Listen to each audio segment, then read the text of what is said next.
So what women do is they can be oppressive, and as we've seen with fathers' rights, they are being oppressive, but they will never even think of themselves being oppressive. They won't even imagine that they're being oppressive, because in their mind, in their world, they're victims, and they're still victims. Before the first Reform Act in 1832, roughly 1 man in 10 had the right to vote. After 1867, the time of the second Reform Act, this figure rose to 4 in 10, as the amount of property you needed to qualify was reduced. More men qualified, but most men were still disenfranchised, principally because only 1 man in any one household was allowed to vote, denying any resident sons and brothers. From 1918, all women over the age of 30 could vote, and all men over the age of 21.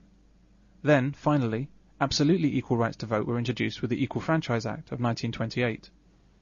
We can see from this that the right to vote in England up until 1918 was always about class and never about sex. Only the 10-year period between 1918 and 1928 could legitimately be claimed to be discriminatory on the basis of sex. In the present day in the UK, men must work to age 65 to qualify for the full state pension. Women need only work to age 60. This has been the case since 1950 and will not be equalised at age 65 until the year 2020. So this is some 70 years' worth of discrimination against men, 7 times longer than the voting discrimination against women. This isn't discrimination against men that occurred nearly 100 years ago. This is happening right now.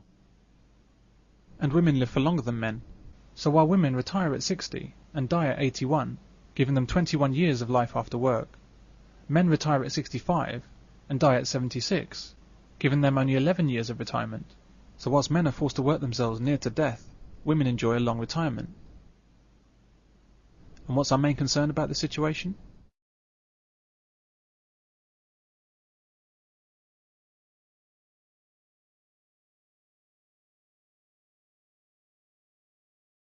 To this day, American men must register for the draft to be eligible to vote.